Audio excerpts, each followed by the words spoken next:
Review विकास YouTube channel में आपका स्वागत है। दोस्तों, पेंट एप्लीकेशन का ये दूसरा सेशन है। दोस्तों, जैसा कि इससे पहले हमने ऐसे एक सेशन ऑलरेडी बना करके आप लोग के बीच में शेयर कर चुके हैं, जिसमें पेंट सिस्टम और जनरल कंडीशन, एम्बिएंट कंडीशन की बात की हुई है। तो दोस्तों, चलिए आगे बढ़ते हैं और इस सेशन को आगे बढ़ाते हैं और बात करते हैं एप्लीकेशन ऑफ पेंट के बारे में। तो दोस्तों, होता क्या है कि पेंट एप्लीकेशन क्या होता है। तो paint technology is advancing rapidly and specialised equipment and material are being introduced into the industry on a regular basis. However, conventional paint application method still apply. The three main basic methods are brush, roller, spray. दोस्तों, क्या है कि आज के समय में जो painting industry है वो दिन पर दिन ग्रोथ करते जा रहा है। इसमें नया नया एडवांस टेक्नोलॉजी पेंटिंग का मेथड का आना शुरू हो गया है। तो दोस्तों, हाउएवर कुछ भी हो, कोई भी नया टेक्नोलॉजी आए, जो पेंटिंग का जो एडवांस टेक्नोलॉजी आए, लेकिन जो बेसिक मेथड ऑफ एप्लीकेशन की अगर बात करते हैं, अगर हम बात करें कि पेंट को कैसे अप्लाई करते हैं, बेसिकली वो तीन मेथड से ही अप्लाई करते हैं। वो मेथड है ब्रश, रोलर और स्प्रे मेथड से। दोस्तों, ये तीन method brush, roller and spray से हम जब ब्रश अप्लाई करते हैं पेंट, तो तीनों का जो मेथड है इसका कुछ मेरिट भी है और साथ में डिमेरिट भी है। अगर दोस्तों हम कंसीडर चलते बात करते हैं ब्रश का।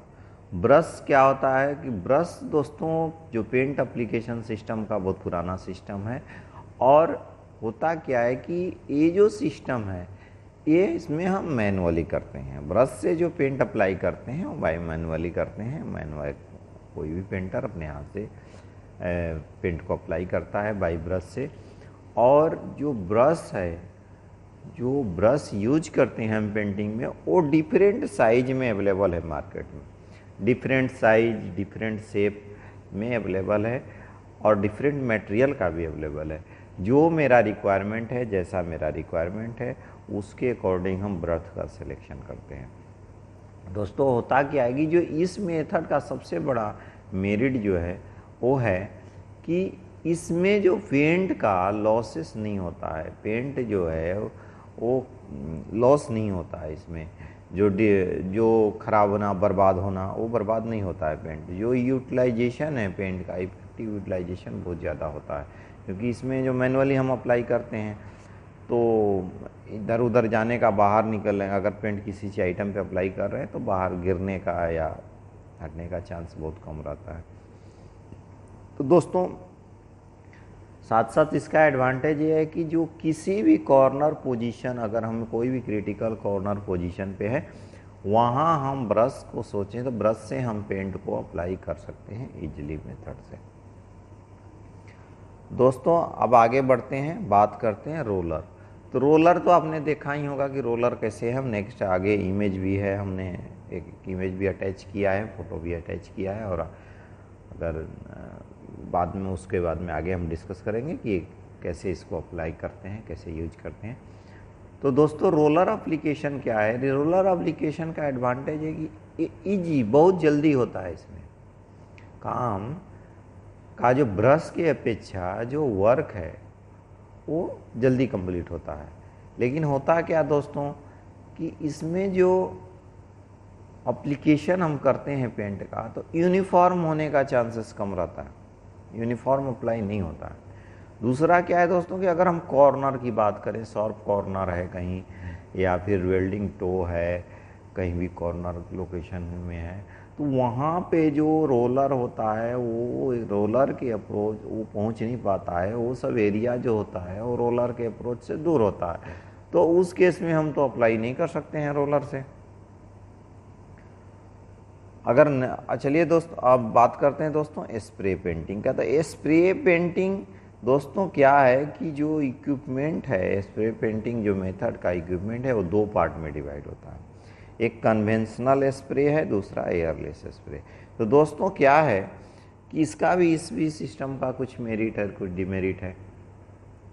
अगर बात करते हैं कन्वेंशनल मेथड का, तो दोस्तों कन्वेंशनल मेथड में क्या होता है कि कहीं आइदर जो पेंट का कूलिंग होता है, सक्शन होता है स्प्रेयर मशीन में, वो आइदर ग्रेविटी मेथड से होता है, ग्रेविटी के द्वारा होता है, या फिर कंप्रेस्ड एयर के द्वारा होता है। वो डायरेक्टली कंप्रेस्ड एयर जो होता है वो पेंट के पे हीट करता है और वहाँ से वो स्प्रेयर से जा कर के पेंट स्प्रे होता है। लेकिन अगर बात करते हैं दोस्तों कि कम एयरलेस स्प्रे का, तो ये इसमें जो ऑटोमेटिक इसके मशीन में जो ऑटोमेटिक 2 वाल्व होता है जो पिस्टन के द्वारा ऑपरेट होता है, एयर के द्वारा ऑपरेट होता है पेंट। बट इसमें सक्शन और डिस्चार्ज दोनों सिमिल्टेनियसली होता है, एक साथ साथ होता है। और इसमें एयर जो सिलेंडर है जिसमें सक्शन और डिस्चार्ज होता है पेंट का, उसमें एयर नहीं मिक्स जाता है, ये डायरेक्टली सिर्फ पेंट ही रहता है उसमें। तो दोस्तों अब रही जैसा कि आपने 3 बेसिक मेथड के बारे में थोड़ा जनरल जानकारी मिल गया, तो अब बात करते हैं हम कि किस पेंट को अगर कैसे अप्लाई करते हैं।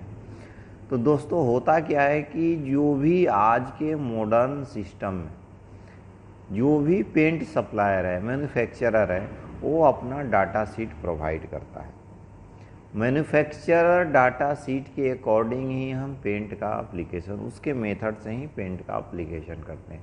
आइदर उस पर मेंशन रहता है कि ब्रश के द्वारा करना है या स्प्रे के द्वारा करना है या कौन सा स्प्रे मेथड के द्वारा करना है। चलिए दोस्तों आगे बढ़ते हैं और हम देखते हैं एप्लीकेशन ऑफ पेंट में। देखिए ब्रश का जैसा इमेज पाला है उसमें ब्रश से अप्लाई किया जा रहा है पेंट। सेकेंड जो देख रहे हैं इमेज उसमें बाई रोलर, उसमें रोलर से अप्लाई किया है, रोलर से अप्लाई किया जाता है पेंट। थर्ड और फोर्थ की बात करते हैं दोस्तों, तो एक कन्वेंशनल स्प्रे है जिसमें ग्रेविटी पुल के द्वारा होता है, पेंट सक्शन होता है। और जो एयरलेस स्प्रे जैसा हमने बताया कि उसमें सक्शन के द्वारा मतलब पिस्टन के द्वारा होता है, उसमें एयर मिक्स कंपार्टमेंट में जो होता है पेंट के साथ एयर मिक्स नहीं होता है। चलिए दोस्तों आगे बढ़ते हैं और बात करते हैं जैसा कि फिल्म थिकनेस के बारे में और मेजरमेंट के बारे में। तो दोस्तों ये स्क्रीन पर देखिए लगभग बहुत सारा जो मेथड है टेक्नोलॉजी में वो अवेलेबल है। ड्राई फिल्म थिकनेस मेजर करने का भी और वेट फिल्म थिकनेस का भी मेजर का।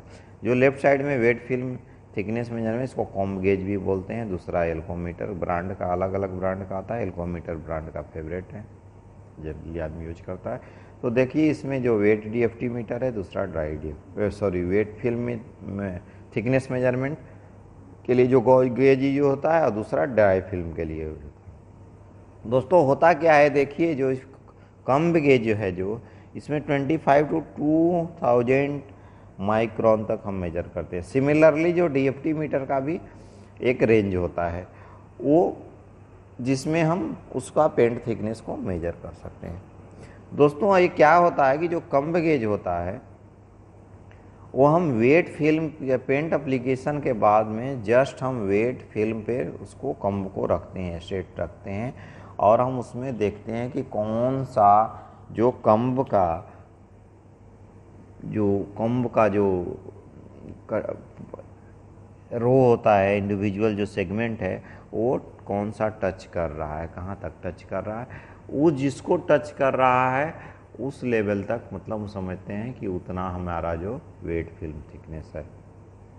दोस्तों वेट फिल्म की थिकनेस के बेस पे हम ड्राई फिल्म थिकनेस को कैलकुलेट कर सकते हैं, जो कि डाटा शीट में दिया रहता है।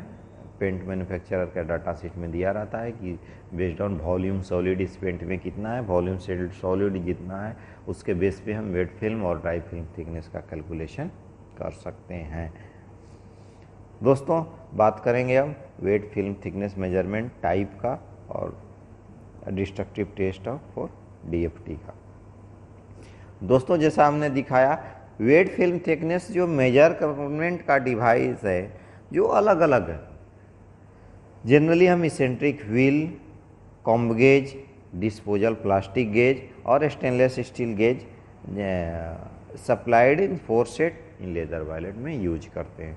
लेकिन दो जो हमने बात किया दोस्तों, कॉम्ब गेज और स्टेनलेस स्टील गेज, जैसा कि हमने इमेज में दिखाया सिमिलरली उसी टाइप का होता है, और एक सिंगल में है, किसी में और 4 सेगमेंट में होता है जो। तो दोस्तों जो इसेंट्रिक व्हील होता है वो सेम काम वर्क करता है कॉम्ब गेज की तरह, लेकिन उसमें क्या है कि व्हील में वो एक व्हील होता है जिसमें हम रोटेट करते हैं पेंट के ऊपर। सिमिलरली वो किस एरिया में टच कर रहा है, कहाँ नहीं टच कर रहा है, वहाँ माइक्रोन वैल्यू दिया रहता है। बेस्ड ऑन उस माइक्रोन वैल्यू को हम अब जब देखते हैं, आइडेंटिफाई करते हैं कि कितना तक टच कर रहा है, कितना तक नहीं टच कर रहा है, उसी तरह हम उसके बाद हम डिसाइड करते हैं कि इसका वेट फिल थिकनेस कितना है।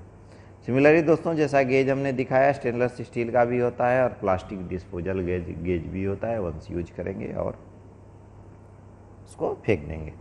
दूसरी बात करते हैं हम दोस्तों डीएफटी गेज की। तो डीएफटी गेज डिफरेंट, डीएफटी एक नॉन डिस्ट्रक्टिव टेस्ट भी होता है डीएफटी का, और डिस्ट्रक्टिव टेस्ट होता है। दोस्तों डिस्ट्रक्टिव टेस्ट में हम पेंट जो मेजर करना है जिसका थिकनेस, उसको हम क्या करते हैं, ड्राई जो पार्टिकुलर समय के बाद में हम उसको कट करते हैं। कट करके हम थिकनेस को मेजर करते हैं कि ये जो पेंट मेनली सरफेस है उस पे से पेंट का थिकनेस कितना है। तो दोस्तों जो डिस्ट्रक्टिव टेस्ट है उसमें डिफरेंट टाइप का गेज का यूज होता है, जिसमें बात करें तो पेंट इंस्पेक्टर गेज PIG बोलते हैं, उसका यूज करते हैं, या फिर इरेक्शन टेस्ट ड्रिल एंड सेबर थिकनेस ड्रिल का यूज करते हैं। दोस्तों अब बात करेंगे हम नॉन डिस्ट्रक्टिव टेस्ट, जो कि जैसा कि हम जनरल एल्कोमीटर से मेजर करते हैं, डीएफटी गेज से मेजर करते हैं। तो दोस्तों ये क्या होता है कि हमने जो देखा है, जनरली जो देखते हैं वो इलेक्ट्रॉनिक्स भी है और दूसरा मैग्नेटिक, दो टाइप का मार्केट में गेज अवेलेबल होता है। एक इलेक्ट्रॉनिक्स गेज होता है, दूसरा मैग्नेटिक गेज। तो दोस्तों होता क्या है कि इलेक्ट्रॉनिक्स गेज में जब हम मेजर करते हैं तो उसमें सर्टेन स्पार्क होता है। तो जहाँ पर हजार्डियस एरिया है, जहाँ स्पार्क अलाउ नहीं है, वहाँ पे हम इलेक्ट्रॉनिक्स गेज का यूज नहीं कर सकते हैं। जनरली पेट्रोलियम इंडस्ट्री में जो इलेक्ट्रॉनिक्स गेज होता है वो यूज नहीं किया जाता है, उस केस में हम मैग्नेटिक गेज यूज करते हैं। तो दोस्तों एक क्या होता है कि जो इलेक्ट्रॉनिक्स एंड मैग्नेटिक गेज जो यूज करते हैं इंडस्ट्री में, वो मैग्नेटिक हॉर्स गेज होता है, बनाना गेज होता है, टिंसेली, pencil and pull off gauge होता है। 3 तरह का गेज होता है जिसको हम जनरली इंडस्ट्री में यूज करते हैं दोस्तों। और उसके बाद में हम बात करते हैं टेस्टिंग के बारे में, जो कि जो पेंट जो हम अप्लाई करते हैं उसका डिफरेंट टाइप का टेस्ट होता है। उसमें टेस्टिंग में पहला बात करें एब्रेशन रेसिस्टेंस का। तो दोस्तों एब्रेशन रेसिस्टेंस जो पेंट फिल्म हमने अप्लाई किया उसका एब्रेशन टेस्ट होता है। उसका डिफरेंट मेथड से एब्रेशन टेस्ट होता है, जो कि इरेक्शन मेथड है, टेबर मेथड है, गार्डनर मेथड है। सेकेंड क्या है दोस्तों, टेस्टेड फॉर फिल्म हार्डनेस। और उस हार्डनेस जो फिल्म जो होता है जो अप्लाई की हमने पेंट को ड्राई होने के बाद में, वो कितना हार्ड है उसको हम टेस्ट करते हैं कि उसका हार्डनेस कितना है। उसके लिए डिफरेंट टाइप मेथड का यूज करते हैं, जिसमें वोकोल्ड indenter and Sward hardness rocker और हार्ड कोटिंग इन दिस कैनवेन एल्बर्ट यूज करते हैं। चलिए दोस्तों आगे बढ़ते हैं।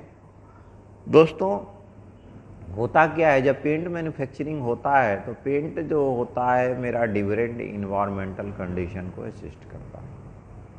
तो जो डिफरेंट इन्वायरमेंटल कंडीशन को असिस्ट करता है दोस्तों, तो एक पेंट का लाइफ है होता है 5 to 10 ईयर होता है।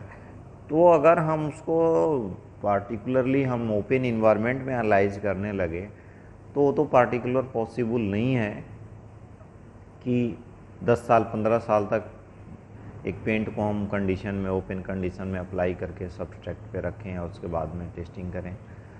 तो होता क्या है, क्योंकि उसमें सेकेंड बैच जो आने में सेम टाइप का नया पेंट आने में 10 साल से 15 साल लग जाएगा।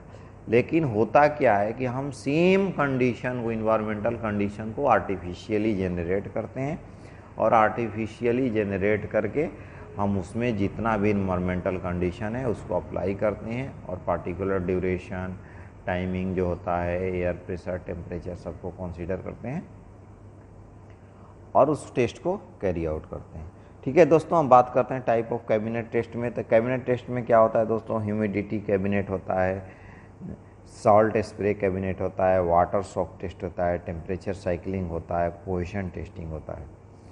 सिमिलरली अगर बात करें दोस्तों ड्राइंग एंड क्यूरिंग टेस्ट का, तो बोल्टोनी टेस्ट होता है, बालोटोनी टेस्ट होता है, back collar stylus back BK drawing temperature recorder की होता है।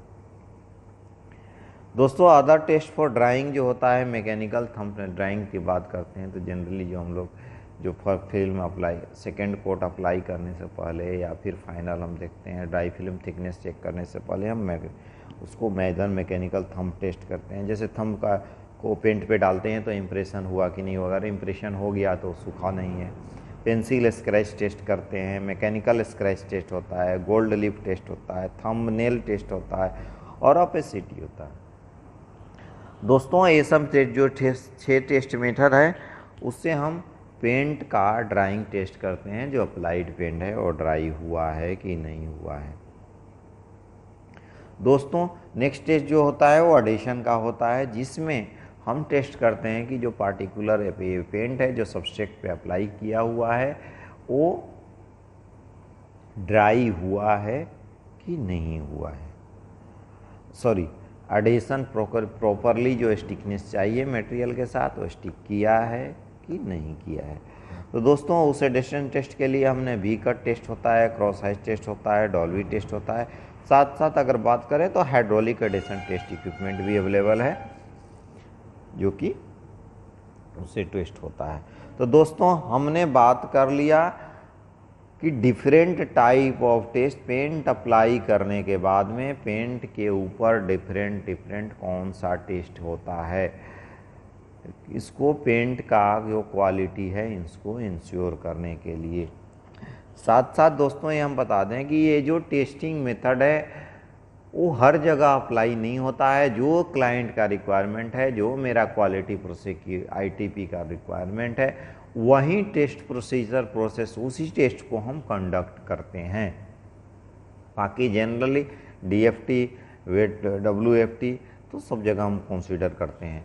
सबसे इम्पोर्टेंट चीज़ है दोस्तों ये सब जितना भी टेस्ट है, साथ साथ जो मैन्युफैक्चरर डाटा शीट है जो प्रोवाइड किया जाता है मैन्युफैक्चरर के द्वारा, वो बहुत इम्पोर्टेंट होता है, क्योंकि उस बेस पे ही हम कैलकुलेशन करते हैं वेट फिल्म का थिकनेस का, ड्राई फिल्म थिकनेस का। ऐसे उसमें हम जो कंडीशन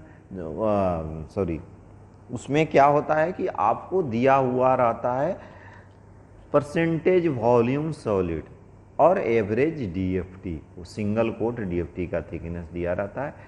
कहीं कहीं वेट फिल्म थिकनेस भी दिया रहता है करस्पॉन्डिंग, नहीं तो वेट फिल्म थिकनेस हम कंसीडर कर लेते हैं, कैलकुलेट कर लेते हैं। एप्लीकेशन सरफेस एरिया भी दिया रहता है कहीं किसी भी पेंट डाटा शीट में, बट जो मिनिमम रिक्वायरमेंट है application, percent volume solid, temperature, condition, ये सब किसी भी मैन्युफैक्चरर डाटा शीट में और में दिया रहता है, जिसके बेस पे हम पेंट को एनालाइज करते हैं और अप्लाई करने के बाद में सेकेंड कोट को कब अप्लाई करना है, कितना समय बाद अप्लाई करना है, या फिर हम ओपन एरिया में अगर एक कोट पेंट को अप्लाई करके हैं, अगर बात करते हैं हम अगर प्राइमर और MI सेकेंड कोट का, फर्स्ट कोट और सेकेंड कोट, तो कितने देर तक हम ओपन इन्वायरमेंट कंडीशन में कितना दिन तक रख सकते हैं, कितना देर बाद हमें दूसरा कोट अप्लाई कर सकता है, एक्सेट्रा, सब पेंट मैन्युफैक्चरिंग डाटा शीट में दिया रहता है। दोस्तों चलिए अब लास्ट में बात करते हैं पेंट फिल्म टेस्टिंग के बारे में।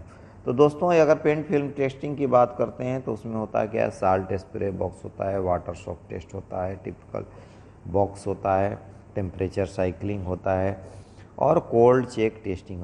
दोस्तों कि जैसा हमने बताया आपको कि एक पेंट को का दूसरा नया, अगर पेंट सिस्टम बात करें तो दूसरा नया पेंट आने में बहुत समय लग जाएगा, लेकिन हम क्या होता है जो पेंट मैन्युफैक्चरिंग और मैन्युफैक्चरर लोग होता है वो क्या करता है, आर्टिफिशियल इन्वायरमेंटल कंडीशन को जनरेट करता है और जनरेट करके डिफरेंट टाइमिंग में जो साइकिल टाइम, टेम्परेचर, ह्यूमिडिटी और मैरीन कंडीशन, साल्ट स्प्रे, ये टोटल जो तमाम चीज़ें जो पेंट को इफेक्ट करती है एक्सटर्नल वातावरण में, उसको उस पार्टिकुलर पेंट सब्सट्रैक्ट पेंट किए हुए सब्सट्रैक्ट पे अप्लाई किया जाता है और देखा जाता है कि इसका टेस्ट रिजल्ट क्या होता है। बेस्ड ऑन उस पर डिसाइड किया जाता है, जो डिसीजन होता है पेंट मैन्युफैक्चरर का कि इसको मार्केट में कैसे इंट्रोड्यूस किया जाए।